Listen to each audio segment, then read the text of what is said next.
Shall we pray? Most gracious God, author of all good things, we humbly beseech thee for the Parliament of Barbados, especially the Senate at this time assembled, that thou would be pleased to direct and prosper all our counsels to the advancement of thy glory, the good of thy church, and the safety, honor, and welfare of our people. All this we ask in the name of Jesus Christ, our most blessed Lord and Savior. Shall we repeat at this time the Lord's Prayer? Our Father, who art in heaven, hallowed be thy name. Thy kingdom come. Thy will be done on earth as it is in heaven. Give us this day our daily bread, and forgive us our trespasses, as we forgive them that trespass against us. And lead us not into temptation, but deliver us from evil. For thine is the kingdom, the power, and the glory, forever and ever. Amen. And now may the grace of our Lord and Savior, Jesus Christ, and the fellowship of the Holy Ghost be with us all, now and forevermore. Amen.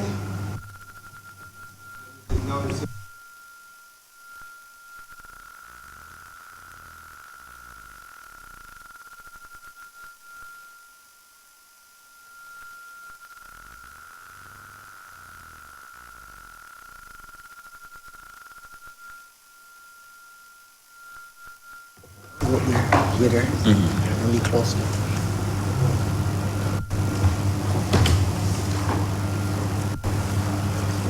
He said you see the president. You see the Senate in session. Yeah.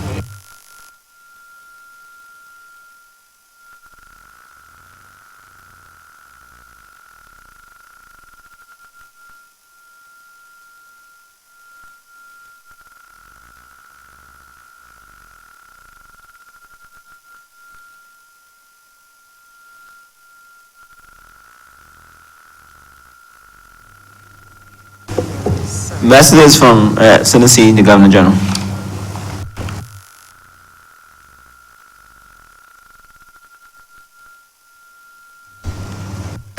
I'm advised that while we were on recess, a message came in from Her Excellency, the Governor General. It's dated 7th of October 2019 and reads as follows. Dear Mr. President, I shall be away from the island on duty leave during the period 11th to 12th of October 2019. In accordance with the provisions of Section 29(1)(a) of the Constitution, Sir Kenneth Rudolph Hewitt, K.A. CBE, will perform the functions of the Office of Governor General during my absence. As the Honourable the Senate will not be meeting prior to my departure, it will not be possible for the usual formal message to be sent down to your chamber. Will you therefore please bring my absence formally to the attention of the Honourable the Senate when next it meets? I have the honour to be yours faithfully, Governor General.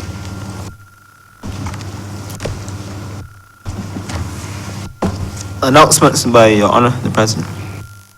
Yes, to announce that I have heard from the following senators that will not be able to join us, unfortunately, today.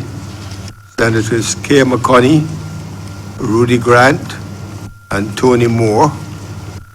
I've also heard from Senator Boyce that he's tied up in urgent business in court and hopes to join us later. I'm also advised that Senator Walcott will be joining us later as well.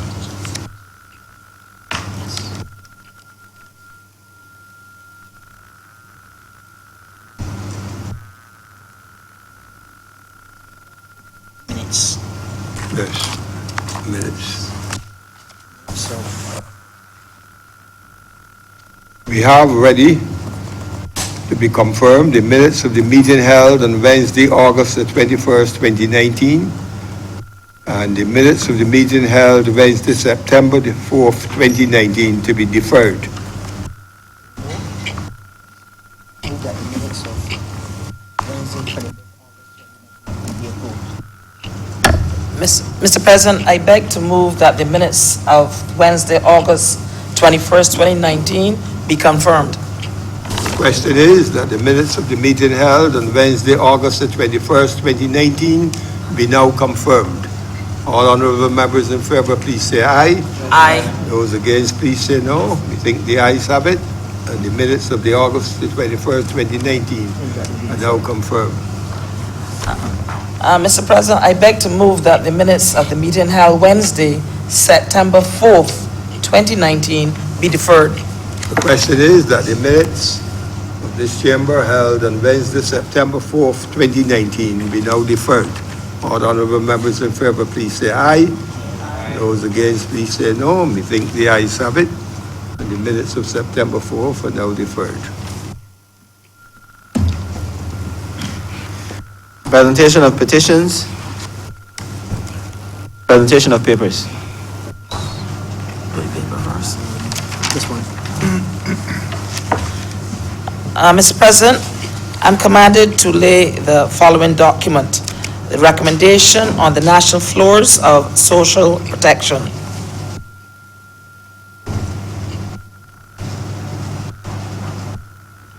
Reports from select committees. Questions to ministers.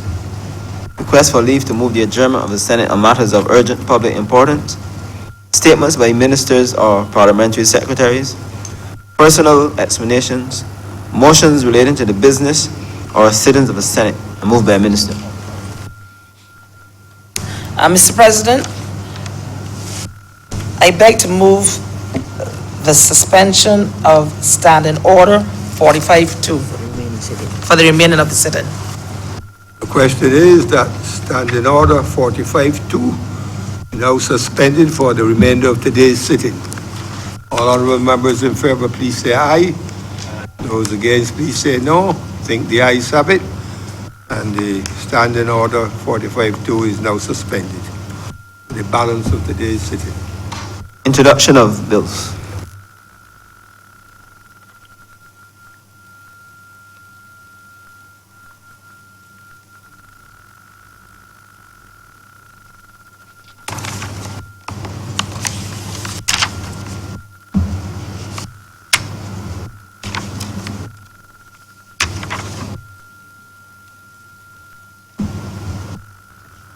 Mr. President, I beg to give notice of the following bill: the Queen Elizabeth Hospital Amendment Bill 2019. And Mr. President, I would also beg to give notice of the following resolution: the resolution to approve under Section 5 of the Crown Lands Vesting and Disposal Act, Cap 225, the vesting in the National Housing Corporation of a parcel of land, the property of the Crown, situated at Indian Ground in the parish of St. Peter in this island. First read. And Mr. President, I beg to give notice of I beg to move, the first reading of the Shipping Incentives Amendment Bill 2019. The question is that the Shipping Incentives Amendment Bill 2019 be now read a first time. All honourable members in favour, please say aye. Aye. Those against, please say no. We think the ayes have it. Mr. President, I beg to move the first reading of the Barbados Tourism Product Authority Amendment Bill 2019. The question is that the Barbados Tourism Product Authority Amendment Bill 2019 be now read a first time. All honourable members in favour, please say aye. Those against, please say no. We think the ayes have it. Mr. President, I beg to move the first reading of the Queen Elizabeth Hospital Amendment Bill 2019. The question is that the Hospital Amendment Bill 2019 be now read a first time. All honourable members in favour, please say aye. Those against, please say no. We think the ayes have it. But that was the new one on my... Public business. Order number 2, sir. In the name of the Honourable Acting Leader of the Senate, to move the second reading of the Shipping Incentives Amendment Bill 2019.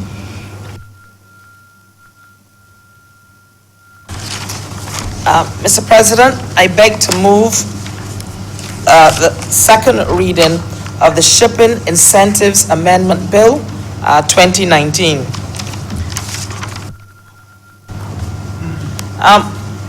Mr. President, this bill, the Shipping Amendment Bill, is one that once again deals with an important aspect of our country's development, and that is the development of our maritime economy and our maritime affairs. As you know, Mr. President, the Prime Minister of this country established a Ministry of the Blue Economy, and that was a revolutionary decision, because clearly this government recognized the importance of the maritime economy to us as an island state. I don't think anyone would disagree that when you live on an island, all things that pertain to the sea are important to us. All things from the ocean are important to us. All things that deal with maritime affairs, with shipping, and the economy as it relates to the maritime affairs of this region and worldwide must be important to us.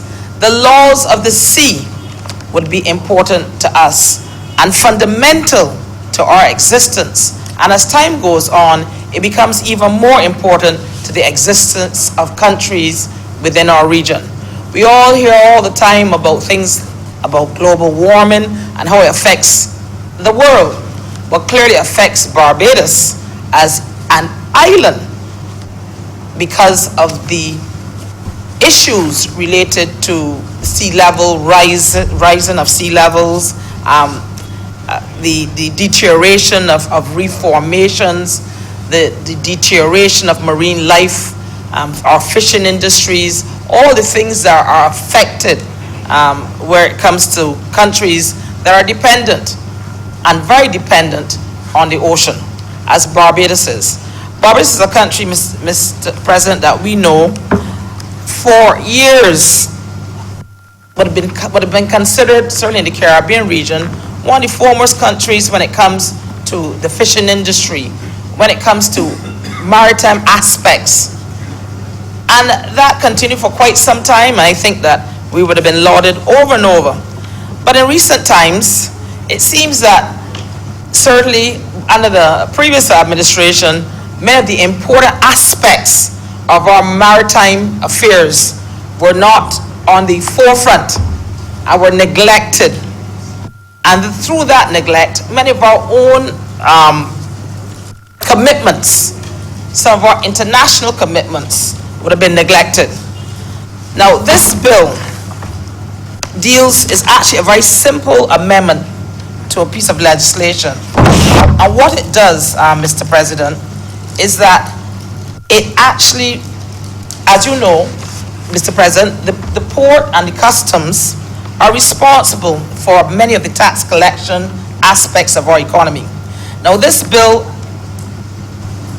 amends the Shipping Act Cap 90A, and it actually reduces the number of years of carrying forward or losses for the purpose of assessment of income from 9 years to 7 years.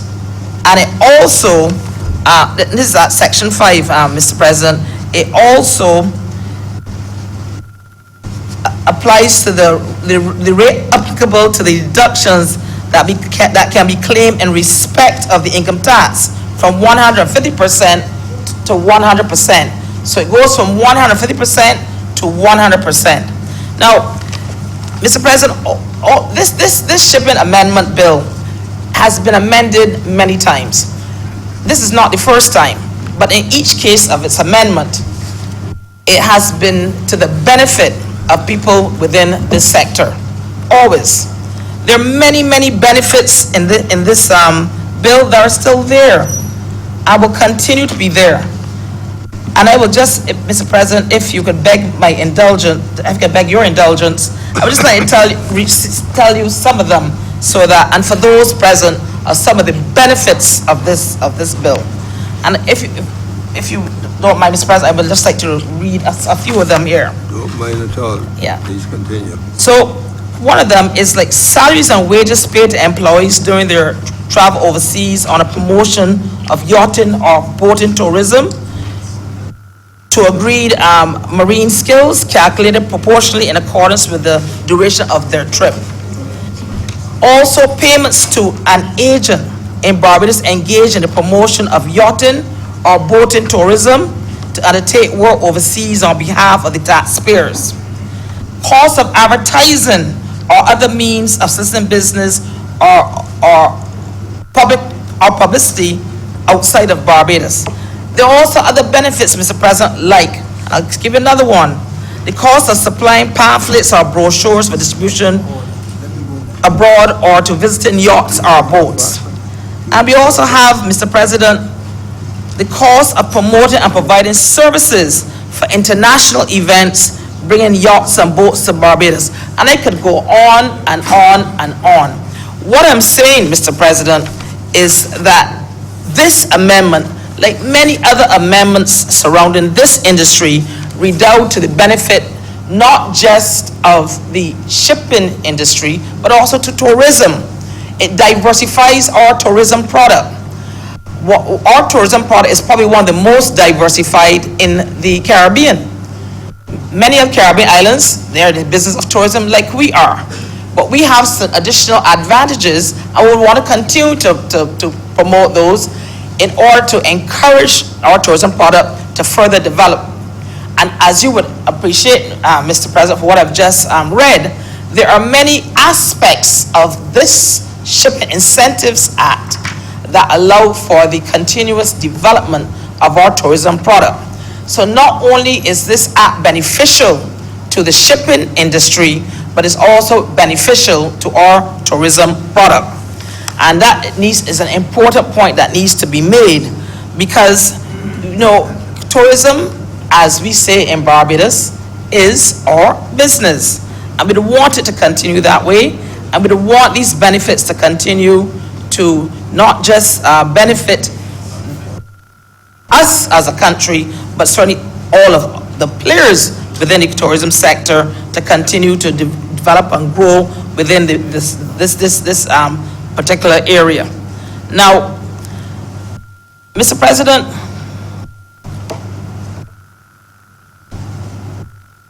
everyone knows that Barbados is a maritime area and has a maritime economy and industry.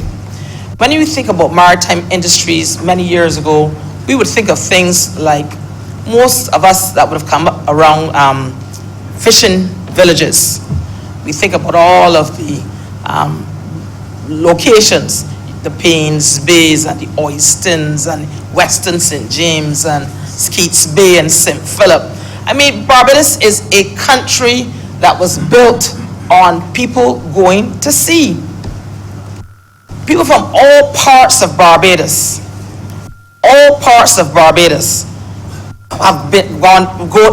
have a tradition of going to sea.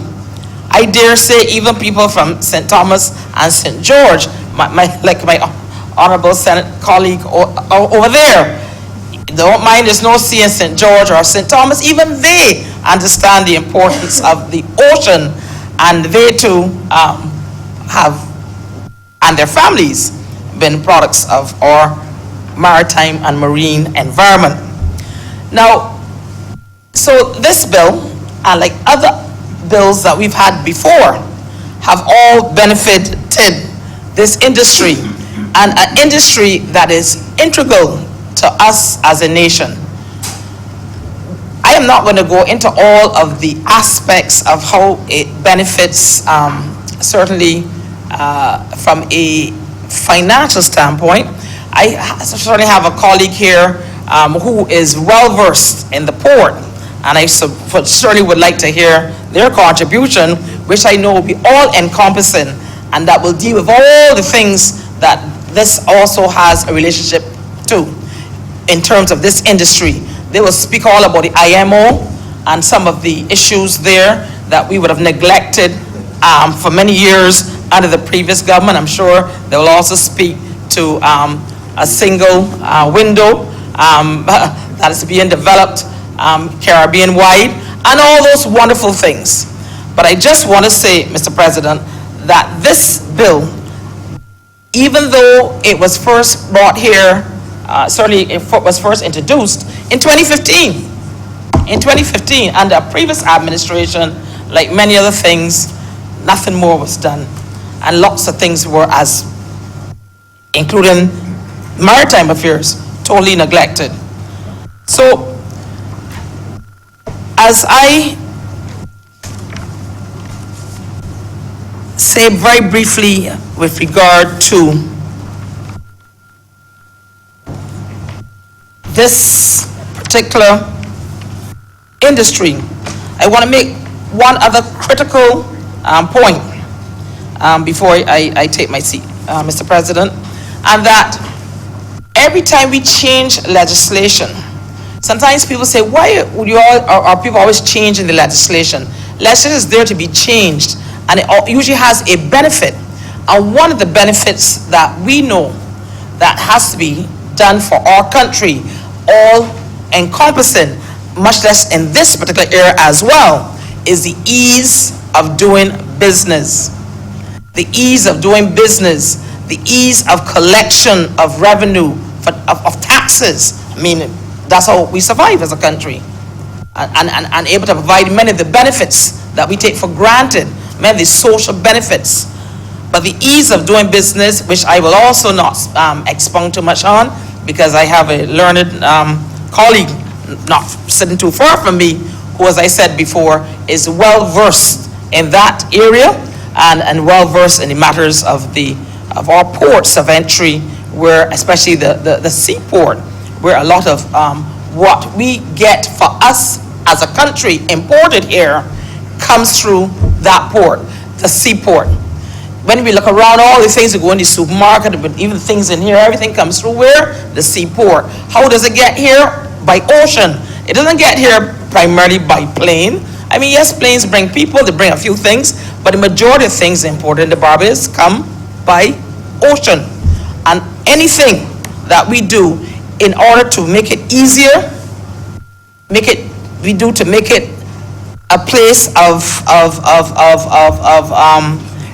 expanded opportunities, a place of a diversified product within the area of maritime affairs, is always to the benefit of this country.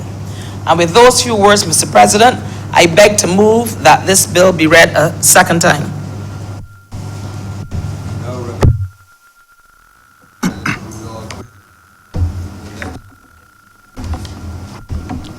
Mr. President, to be quite honest, I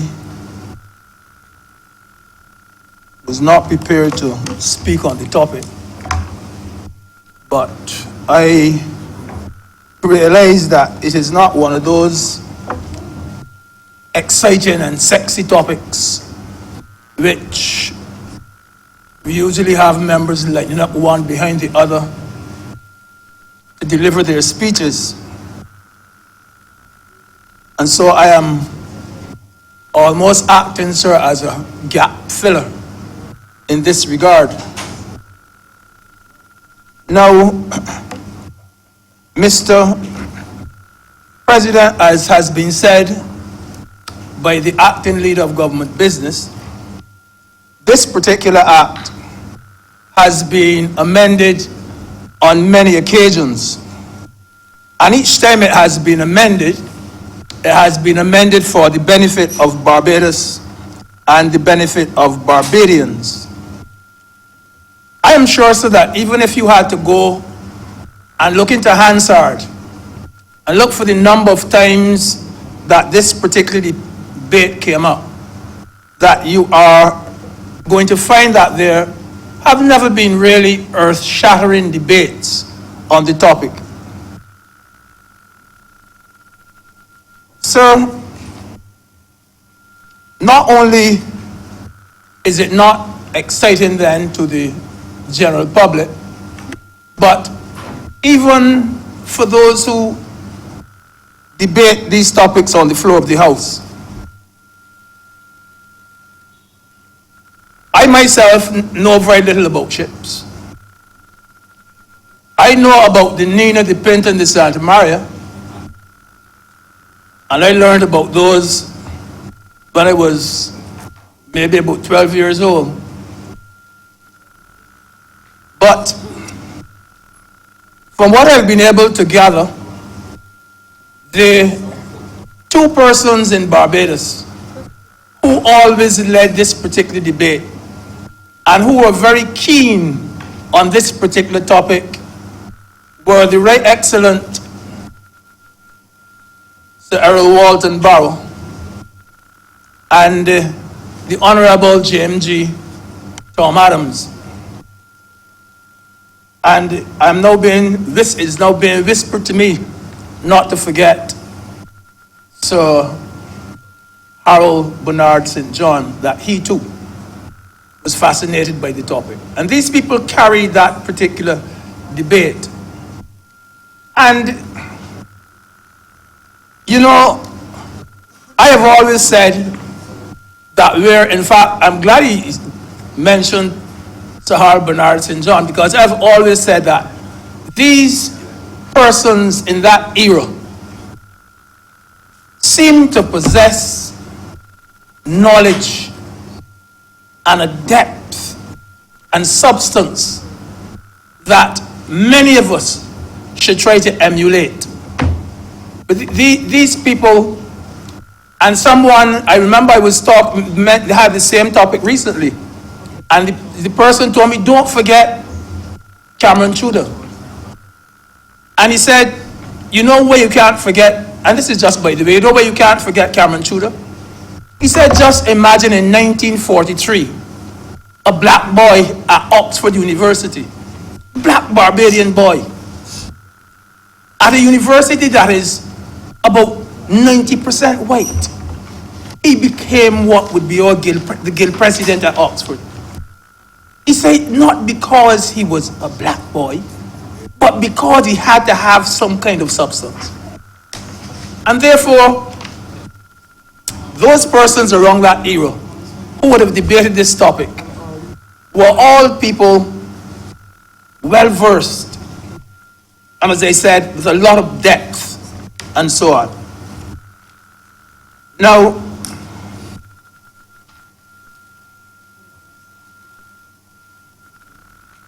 I am pleased to see then that our present Prime Minister is also showing some interest in our ship registry.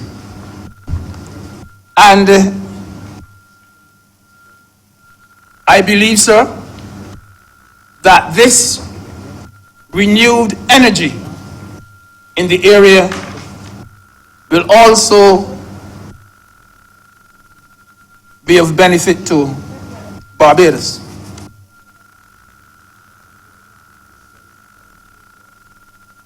Yes, I'm being informed that there are people, there used to be people overseas selling Barbados and selling Barbados' ship registry. Now, sir, the registry, the ship registry, can be extremely lucrative to Barbados. You pay your registration fee, and you pay it. I've been told that the key thing is that you pay according to the weight of the ship, how many tons and so on the ship weighs. I'm also told so that the more, the merrier. And of course, the bigger the number, the more revenue.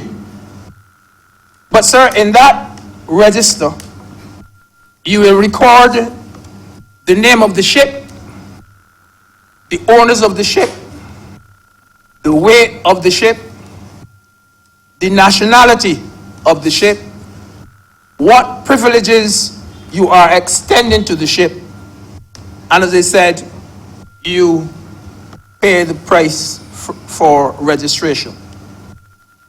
Sir, I have been to the Bahamas, I've been to the Turks and Caicos Islands, I've been to the Cayman Islands.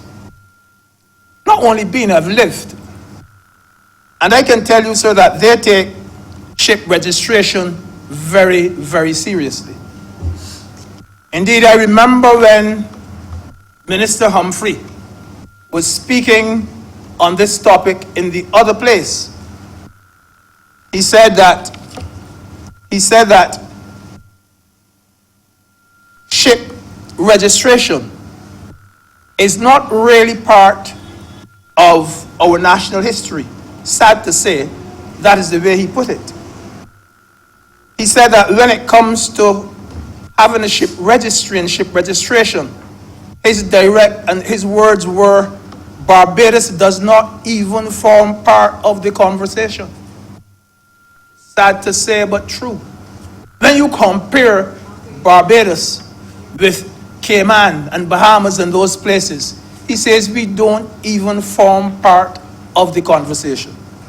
And it's an area that can bring in money for the country.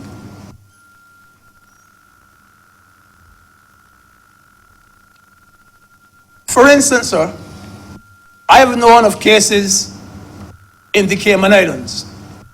Then you had ships just registered there. And obviously, the directors of the ship in the United States or wherever they are would simply say, since we are registered in the Cayman Islands, why don't you let us go to the Cayman Islands and have our annual meeting?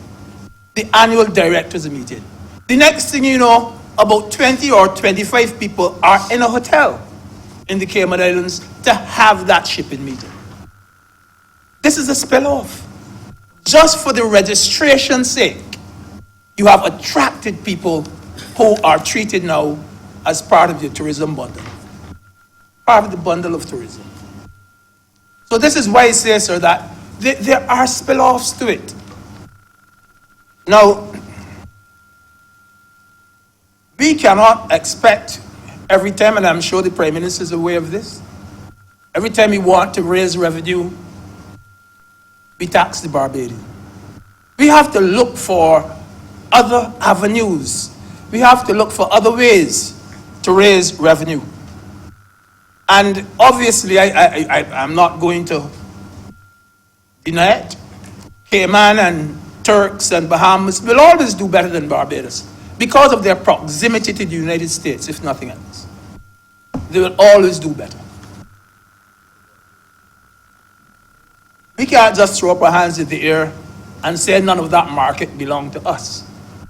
We must still have people pressing to encourage more volume in our ship registry.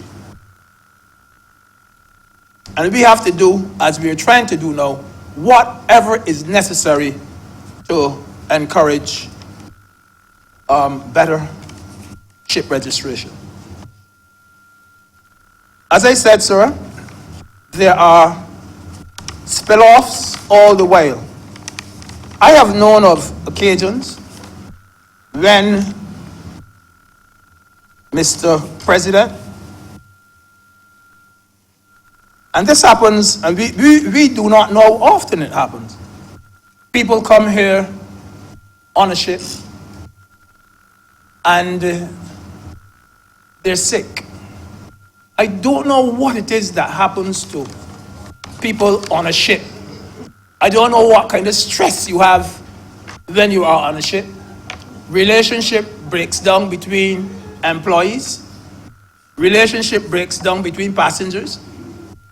And when they reach Barbados, they come here to be examined by our local doctors.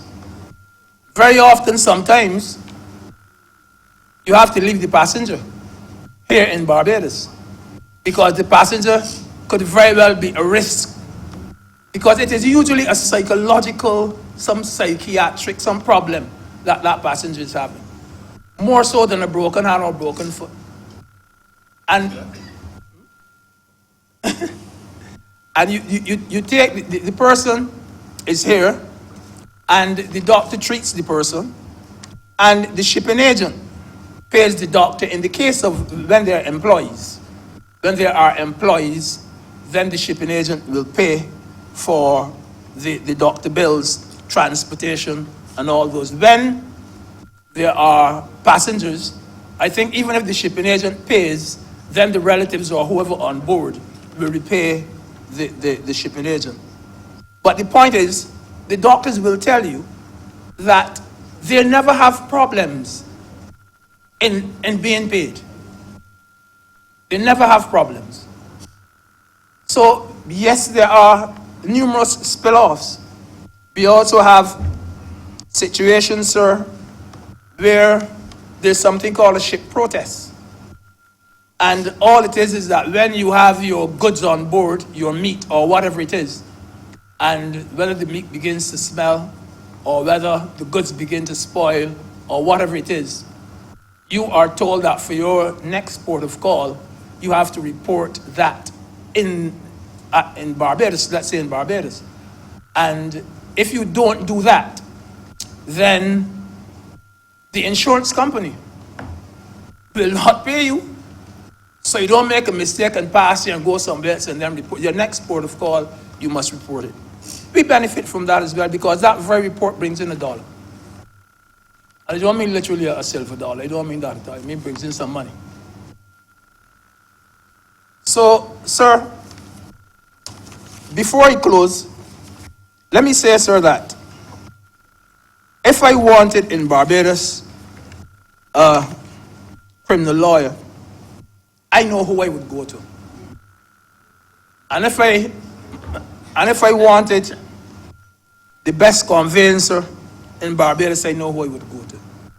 But sir, I am not aware, and I don't know if you could help me, Mr. President, I am not aware of any particular lawyer in Barbados who is an expert in maritime law. A St. Philip man? I understand now there's a St. Philip man. And but I know Mr. St. John used to be. I know that. But it's good to be hearing that there are certain lawyers, there are two names I'm now hearing, who are, but sir, I would think, sir, that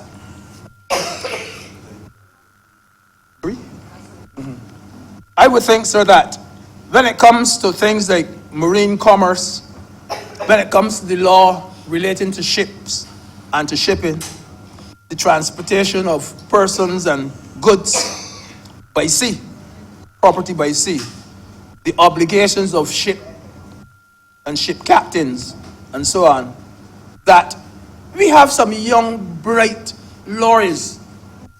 And yes, I think that we need to diversify a bit more when it comes to law.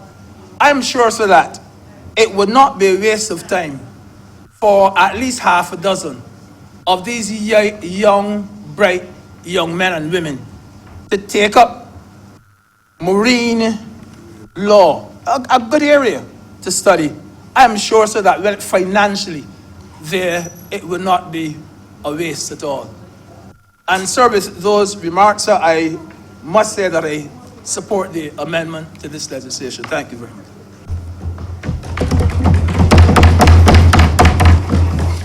I next recognize Senator Rommel Springer. Thank you, Mr. President. I want to more or less start where the good senator ended off. But before I get into that, I just want to make the point that this Shipping Incentive Act, though a simple tax act, provides an opportunity for us to discuss an aspect of shipping, an aspect of that industry that I believe has not had enough discussion in the past. And as I said, it stems from what you said. Give me a good opportunity to segue into what I'm going to say, because a lot of what I'm saying this morning has to do with training, with study. As the senator, the acting leader of government business, said today, there's no question that everybody depends on shipping in some shape or form. And the fact that we are islands, we are perhaps more dependent on shipping than any persons in this, and certainly in this hemisphere. And as such, I think it's important for us as a country going forward to pay greater interest, to place greater emphasis on what I will refer to as maritime education, maritime training. Not only lawyers, even though that's good to have persons who are skilled in maritime law, but as the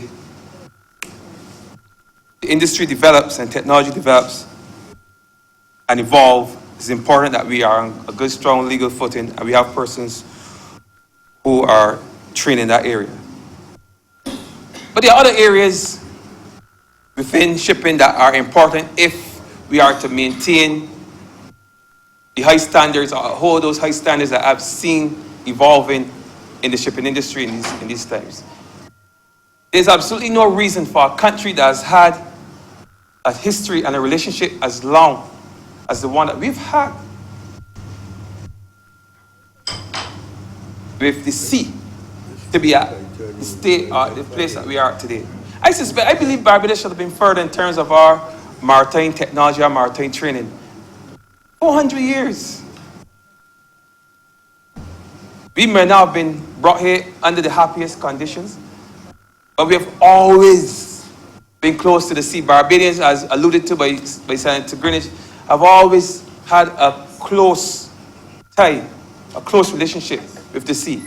But yet, our skill sets, for some reason, have over the years, they have come to a halt, building, in terms of building and building boats to a certain kind of boat, and in some cases has regressed because now we are even losing what little skills that we would have acquired over the years. So we're moving backwards. Our building skills have not evolved as they should, and that's unfortunate. And I think maybe part of the reason too, like in other areas, I hope I'm wrong, that persons in the past might not have been as interested in some of these areas, or maybe persons who had the skills did not take the time to pass on or to teach those skills to younger generations. And perhaps that's why a lot of those skills are now disappearing from the landscape of Barbados. And there are some fishing villages that were vibrant. I've been to Skeets Bay, and there are very few persons up there that I believe that can build a boat now. Perhaps when you were a young man, boat building was a trade that was maybe more common within that whole Skeets Bay, Bayfield, Marley Vale, East Point community. There probably were a lot of persons up there who could construct boats, and young people probably were involved in it. You don't see that anymore. Hardly see that. In fact, I mean, the few persons that I've seen building boats over the years, and I think I only saw in Oysteins more recently, were persons getting ahead in years. So there's definitely a situation there, something that we need to look at. But if you go into the port itself, when we think about maritime education, maritime training, and I said it just now that the world, Barbados, our tourist industry depends heavily on having a very skilled workforce in terms of operating those ships, those catamarans, all these things. And I'm told that we do have skilled persons. But I think a country like Barbados, and with a history that the one we've had, we should have a pool of skilled persons, which means that we should invest more heavily in training our persons, our young people in maritime, and a number of careers in maritime, in that field. And the reality is that if you were to ask the average person about the various types of careers in shipping, they wouldn't know. They would not have a clue. So I mean, that means that greater effort needs to be placed on promoting maritime careers and education and training. So those are some of the areas that, as we move ahead in developing our shipping industry, I would like to see build out. I would love to see a situation where Barbados, in line with our thrust, our new thrust to raise the profile of technical and vocational training, to raise the profile of competency-based training, competency-based education, that we look at the shipping industry as almost like a virgin area, that we can really build out and put some more energy behind, more effort behind, and see if we can have our young men and young women. Because there's absolutely no reason why we should not encourage our young women to get more involved in maritime education and maritime training. We're not seeing enough of that. I know we have a female chair of the Port Authority.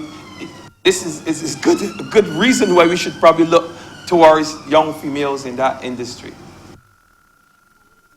And I think in Barbados, the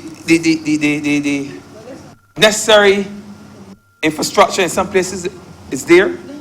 The intent is definitely there. I've spoken to persons in the port, I've spoken to persons in some of our tertiary institutions who are eager to get involved in expanding our maritime training, our maritime education. It's just a matter of moving forward with it. And that's what I want to see. Because the reality is that the consequences of having an untrained person within that sector is a lot worse, than a lot more costly than any amount of monies that can be invested in the area. And if we can very quickly have the infrastructure, the system in place to teach certain skills that we now have to seek from overseas here, then we may have a situation later on where persons come here to train, persons come here to seek out our skilled persons to work within their industries, right across the region. I would love to see that.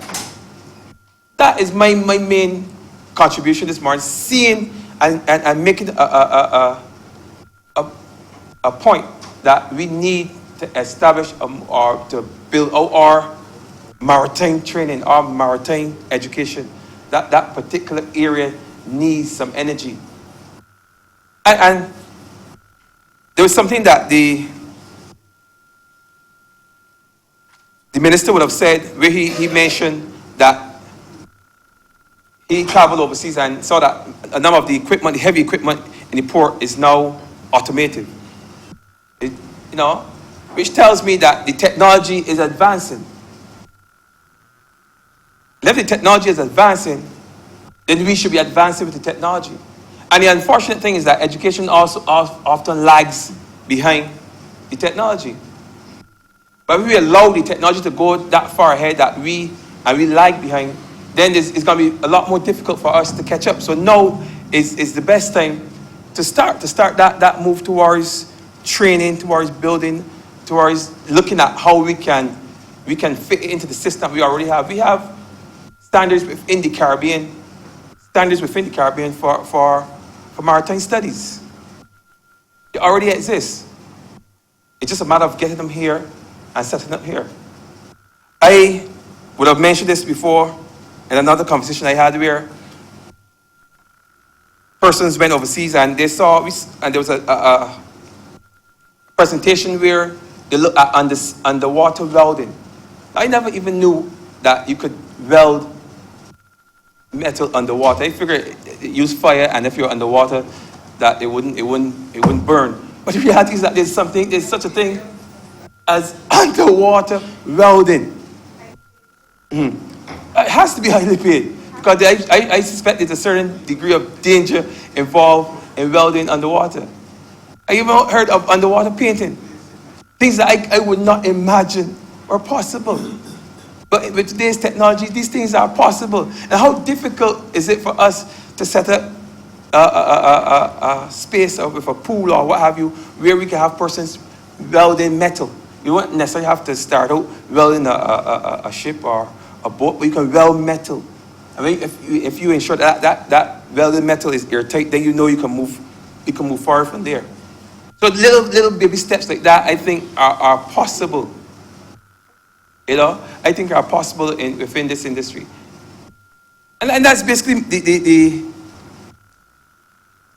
nature of my concern with shipping. I'm not expert in it by any stretch of the imagination. I was not fortunate to grow up in a fishing village. Where I'm from, we fish in the river, what we call the river. It's not when I was a young person, the thought of someone going to the sea to fish or get involved or go on a boat, that was a scary thought. I got on a boat as a big man. Believe it or not, as a big man. I was already a full-grown man when I first stepped foot on a boat. So it's not, you know, so we don't have where from a relationship with the sea, but I know it exists. I know it exists. So I just wanted to make that point as I close that there are a number of opportunities that are now available with the change in technology for persons in that particular field. And we need, if you're serious about expanding our blue economy, that we need to pay some energy, pay some attention to the training of our people, the training of our young people, and the retraining of the ones who are already in the system. We need to do that because it's going to be even more necessary as we go forward because, as I said, this is one of those emerging areas just as critical as the other emerging areas that we are discussing, like artificial intelligence, virtual reality. I think shipping remains just as critical because regardless of how the economy dips, how difficult it gets in the global economy, there will still be a need for global trade and global shipping especially. And with those few words, Mr. President, I just want to lend my support to this bill, and I'm obliged to you, sir.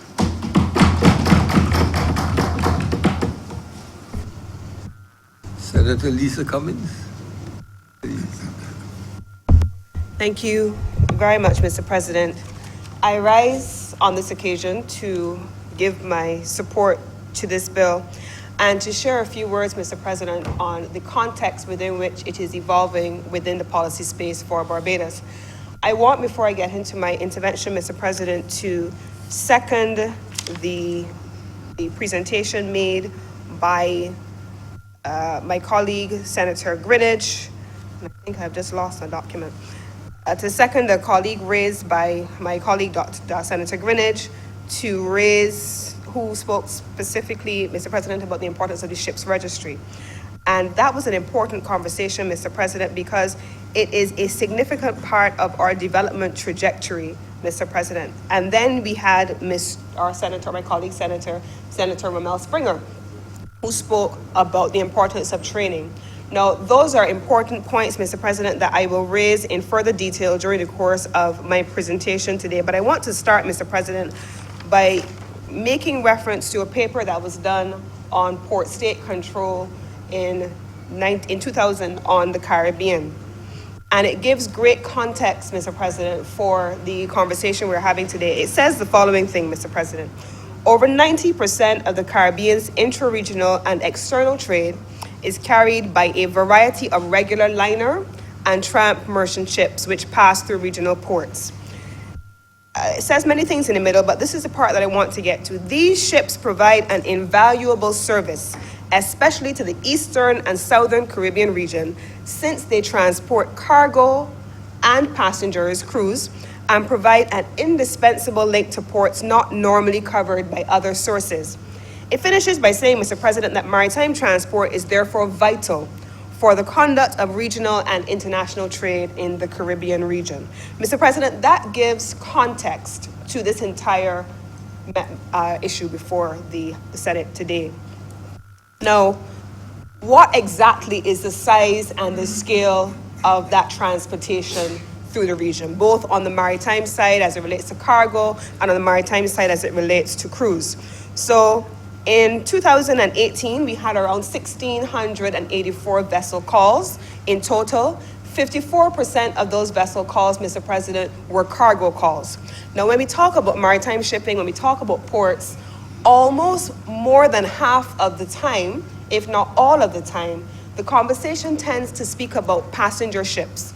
But most people would not know that passenger ships carrying, namely cruise vessels, only accounted for 40-something percent, 43%, I believe, is the total number of vessel calls in cruise in terms of passengers transiting our ports. The majority of our ships calling at our port are actually carrying cargo.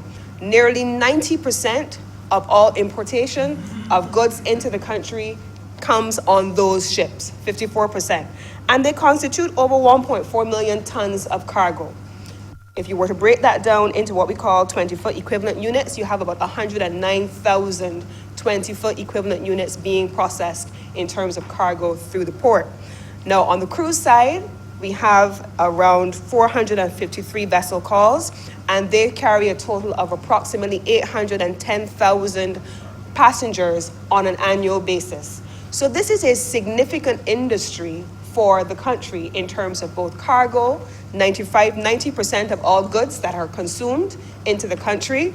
And I'm talking about significant things. We're talking here about container cargo, what we call break bulk cargo, which is multiple importers in one container, dry bulk, sugar, molasses, cement, and tankers carrying oil. All of those things constitute that 54% of all ships calling on the Bridgetown port. Now, we mustn't associate all of this cargo and maritime activity only with the Bridgetown port. But many times if you're driving up Maxwell off of the south coast, you will see tankers docked off of Oistins. That is also part of the cargo operation. You are driving in the north of the island, in St. Lucie, you have the Arawak cement plant, and that is also part of the cargo operation. And so this is a significant portion of our development existence in this country, Mr. President. If we're talking about passengers, the throughput into the wider economy coming from the cruise sector and the shipping lines that are coming and bringing those 810,000 passengers, which we aim by 2030, to reach 2 million passengers in cruise alone on an annual basis, going from 810 to 2 million, we're talking about a sizable increase in vessel calls coming to the island. So this is significant, Mr. President, because the framework within which this activity takes place has to be done in a way that allows for inward flows of investment, expansion of existing business, expansion outward also of some of that investment into other jurisdictions, and the creation of new opportunities. Now, this is where Senator Springer's point becomes important as he talks about training.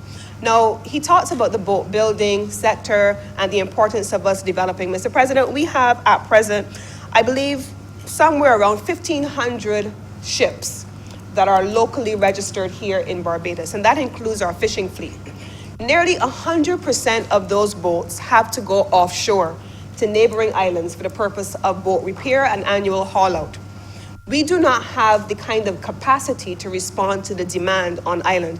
But what if, Mr. President, what if using the kind of investments and the kind of incentives that are envisaged in this legislation, we were in a position to create that new industry in Barbados where we're able to expand boat building, boat repair in a 21st century incarnation where we're no longer dealing with wooden boats, but we're dealing with fiberglass and those kinds of things.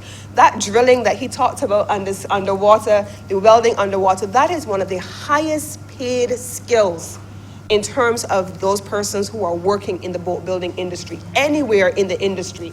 Those are the kinds of skills that we need to prioritize under technical and vocational education training here in this country, and it will create a significant opportunity for many of the youngsters who are walking the streets today who have the capacity to do exactly this and just need to be enabled. What if we incentivize the companies that are functioning in this space to be able to expand their capacity to deliver on a potential new opportunity and new industry for Barbados? This is the kind of thing that we're talking about. So there are a number of things which are being contemplated by this government which are important for this legislation to have legs and to be acted on. And I want to speak about a few of those things. I'll start with cargo, largely because that is the bulk of the business that is being dealt with in the maritime industry.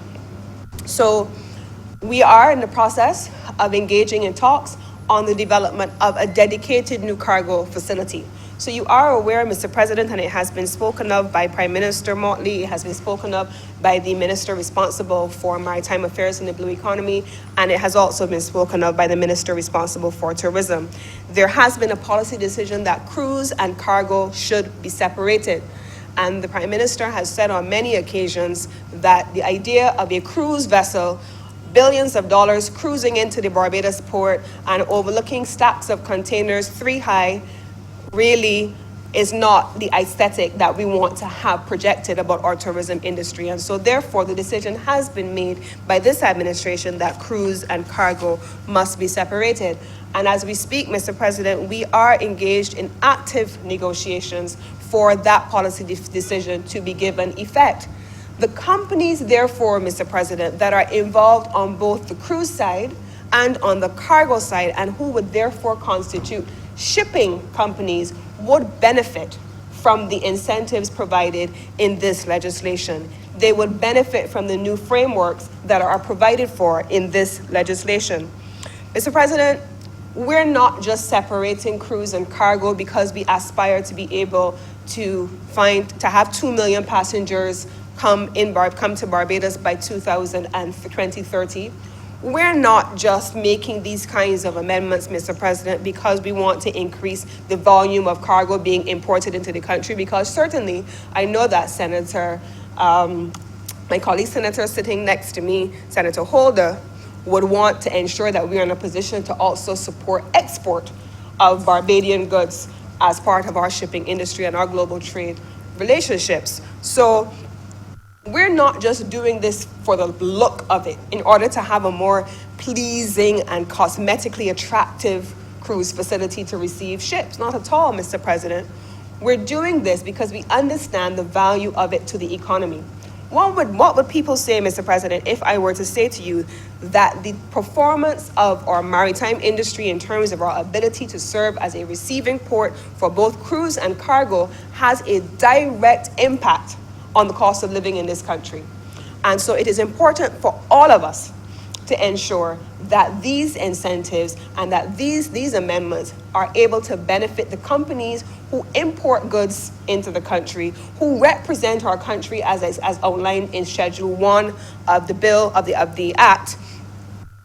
At international conferences like Sea Trade next week, Mr. President, we will be attending the Florida Caribbean Cruise Association trade show. And there you will have a number of companies, many of the companies that are represented in this legislation, in the schedule, who are there for the purpose of doing the very things that the legislation speaks to in Schedule 1.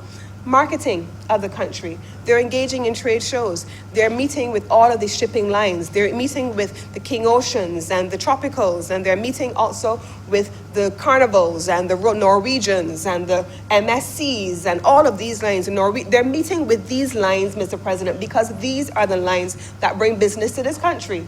Royal Caribbean is one of the largest vessels that is bringing passengers to this country. I believe they're bringing the largest number of passengers, seconded only by a company like Carnival. The companies that are providing services to these large shipping vessels are those that we need to ensure are enabled to bring higher numbers of passengers to Barbados, and with them, higher levels of business. But we have to be able to do so in a way that is effective.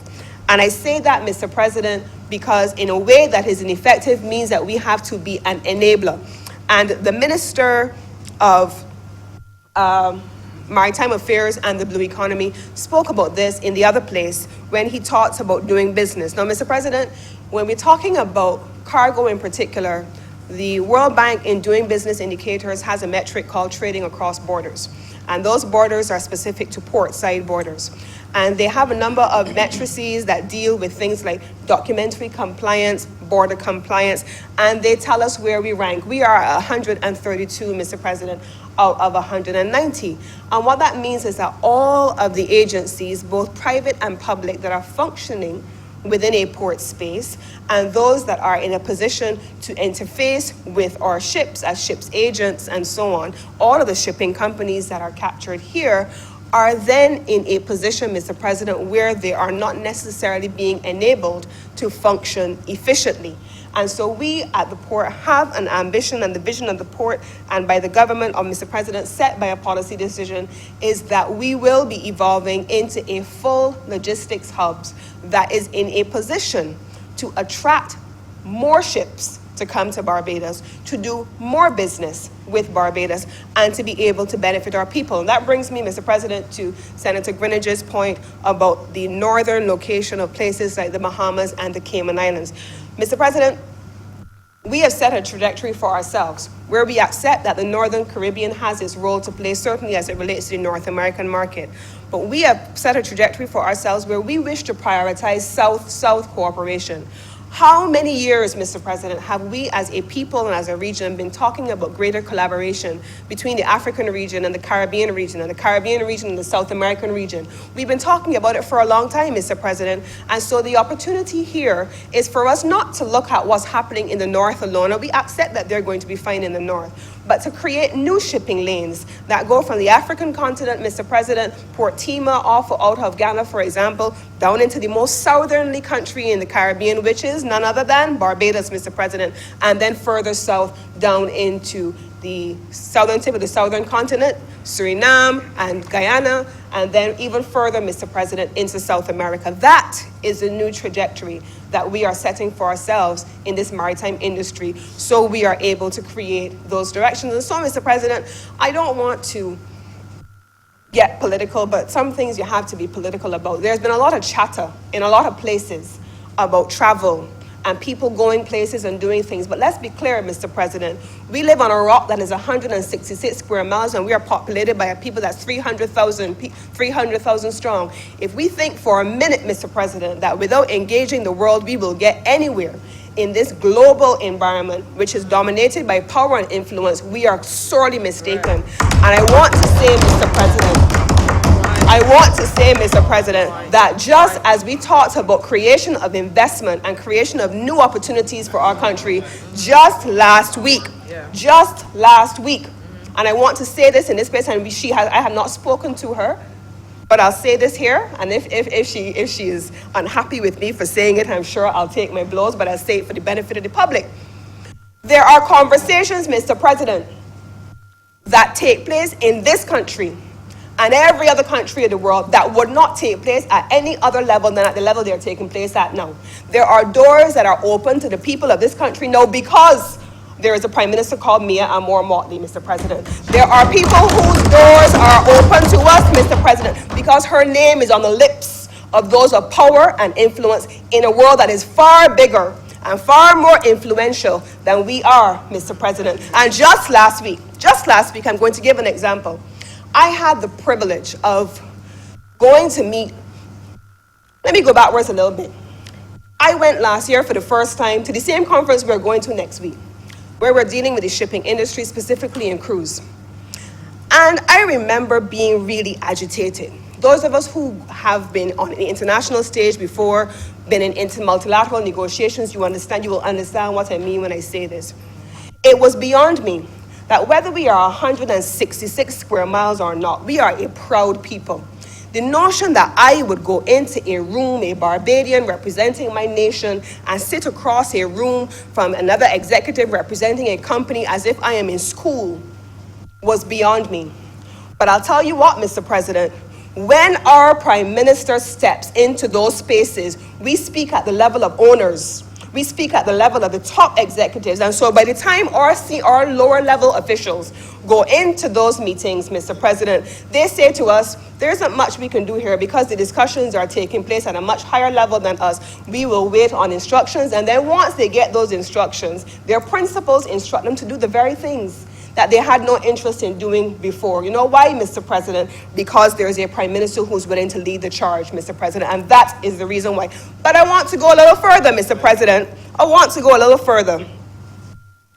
I happened also to know that after sitting on a plane for 8 hours to go to Geneva to meet the owner of the largest shipping line in the world and the fastest growing shipping line in the world, Mr. President, this Prime Minister, who I know many of us, whether we want to admit it or not, are concerned at the pace in which she's keeping. And we have to be logical. You can't accept on one hand that she is doing too much, working 17 and 18-hour days, not resting, taking on more than she needs to, and still be complaining that she's not doing any work. It simply is not logical, Mr. President. But we would expect that coming from certain quarters because they're never sure. They're never sure. But Mr. President, let me come back.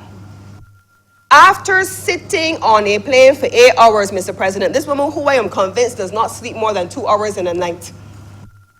Overnight, Mr. President, she did 50 town planning applications. In the previous administration, 5 got done in 5 years. Yet you are talking about her doing some work. Mr. President, who are these people and where do they live? And I'm talking, Mr. President, here about somebody who is opening doors for this country and its people at every level. Mr. President, I've spent a long time on the stage at different levels as an officer, and I have never seen anything like it.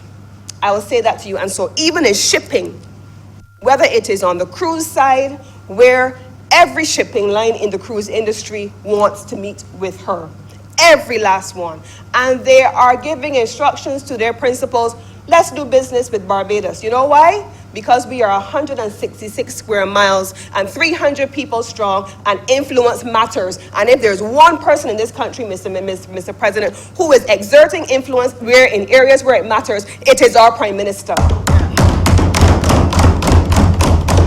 So, Mr. President, I am pleased that this bill, which sat on the archives of those who did not exert any influence except to their own benefit, is now being brought to the table and is now being dealt with in this incarnation, Mr. President. We are now in a position where those partnerships that we are talking about can be actioned, where those shipping companies that are local are now being enabled to sit at the international table, where new investment is looking to come and set up domicile right here in Barbados. Mr. President, we have to create that enabling environment. Mr. President, the final point that I want to make here now is about the Convention on the Facilitation of International Maritime Traffic, the FAO. The Ministry of Maritime Affairs is currently working to get Barbados into a position where we are in full compliance with the provisions of the FAO Convention. And the FAO Convention is going to create a framework for Barbados where we are able to go even further as it relates to port matters. I want to speak for a moment also about the port-state control arrangements. We have vessels, Mr. President, that come to Barbados and they are registered elsewhere under the ship's registry provisions that Senator Greenidge spoke about. Their state, the state to which they are registered, have a responsibility for inspection, and they're supposed to ensure that they meet the basic provisions and requirements of the International Maritime Organization. When they don't do that, Mr. President, and they come into your jurisdiction, the receiving port has the opportunity to engage with them to ensure that they meet those standards. Now, Mr. President, we have all kinds of ships that come to Barbados. We have all kinds of ships carrying all kinds of cargo coming to Barbados. And it is important that as our workers, because Barbadian workers, whether they are dockers or drivers, they are handling this cargo, they are on these vessels, discharging the cargo from these vessels.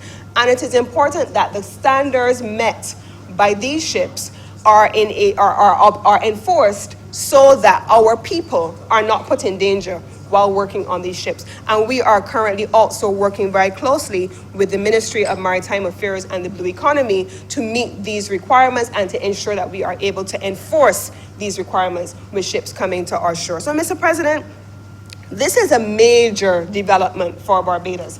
And the act may be a few pages long, the amendment may be a single page long, the provisions may speak to 3 specific issues, but Mr. President, this relates to a multi-billion-dollar global industry that Barbados must take its place in.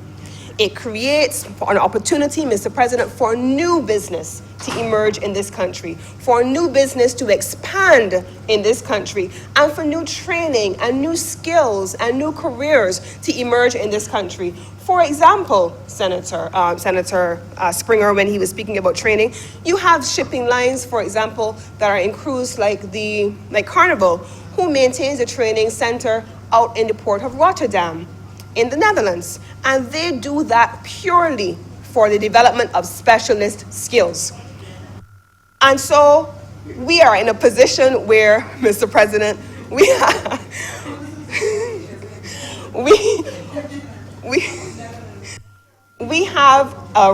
have an obligation, Mr. President, to ensure that Barbados is placed firmly on the world stage.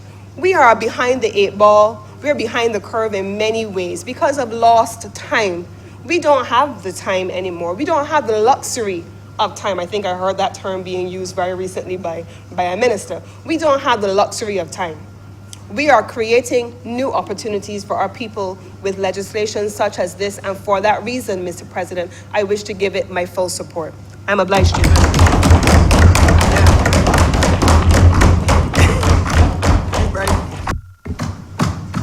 Senator Moore?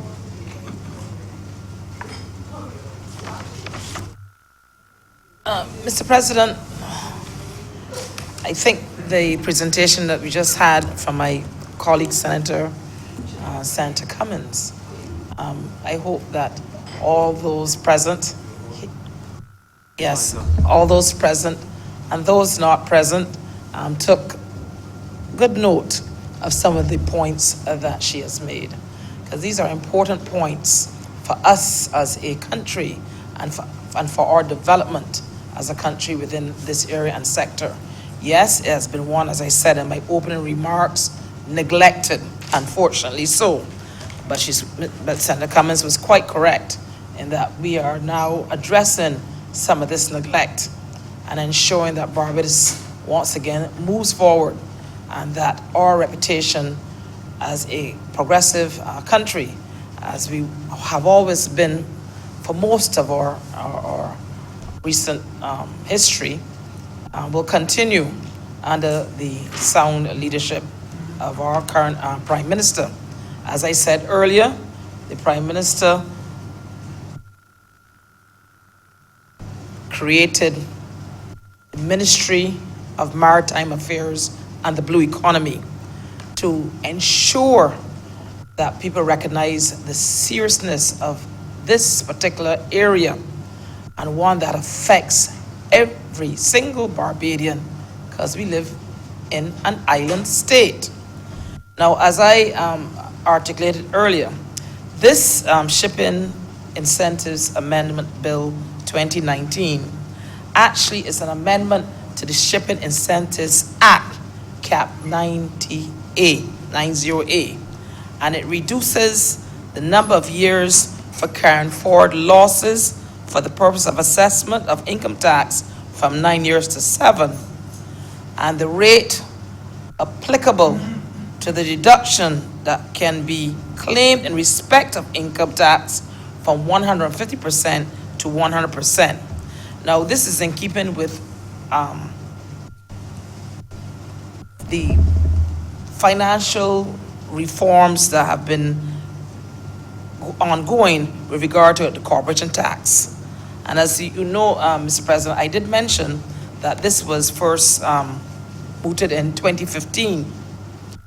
And like many other acts, it will provide income tax concessions to individuals.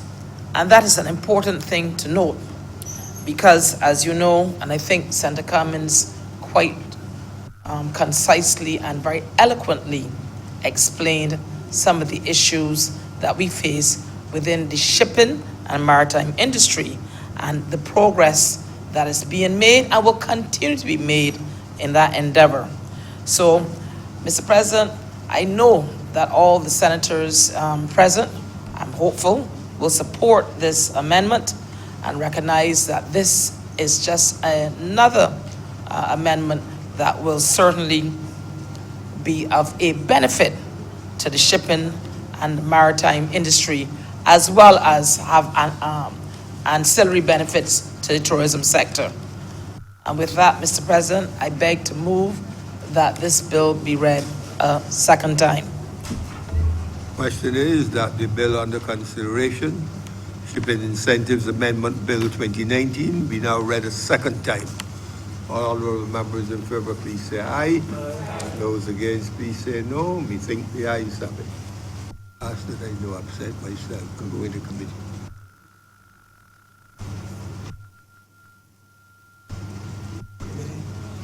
Committee. Mr. President, I beg to move that your honor do now leave the chair and the Senate resolve itself into committee for further consideration of the bill. Question is that I do now leave the chair and the Senate resolve itself into a committee of the whole Senate for the further consideration of the bill under discussion in committee. All honourable members in favour, please say aye. Aye. Those against, please say no. Think the ayes have it, and we are now in committee.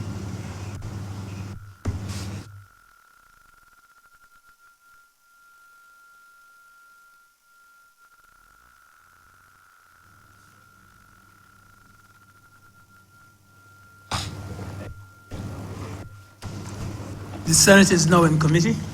Clause 1.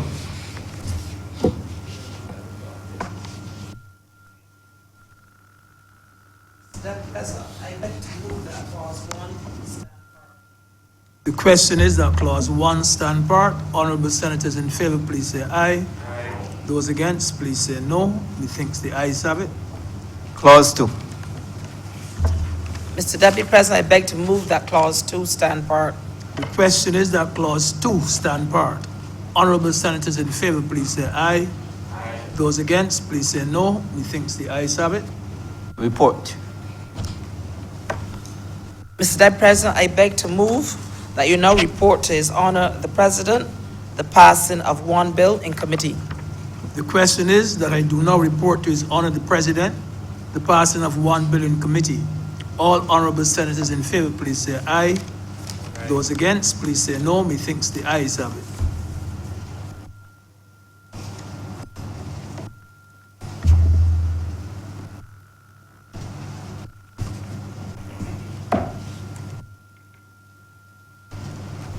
The chairman has reported to me the passage of the bill under consideration in committee.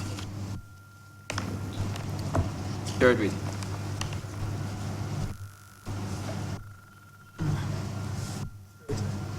Mr. President, I beg to move this bill now be read a third time. Question is that the bill be now read a third time. All honourable members in favour, please say aye. Aye. Aye. All honourable members against, please say no. You think the ayes have it? Mr. President, I beg to move that this bill do now pass and be cited as the Shipping Incentive Amendment Act 2019. Question is that the bill under consideration do now pass and be so cited.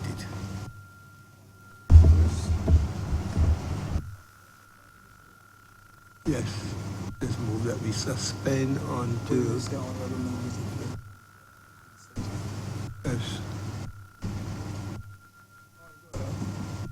Until 2:50? 2:50. Suspension.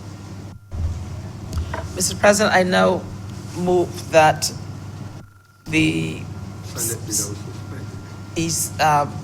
House be, Senate be suspended until 2:15 for lunch. The purpose of our having lunch is, we move that the Senate be now suspended until 2:15. 75-minute suspension. All honourable members in favour, please say aye. Aye. Those against, please say no. We think the ayes have it, and we are now in suspension for until 2:15.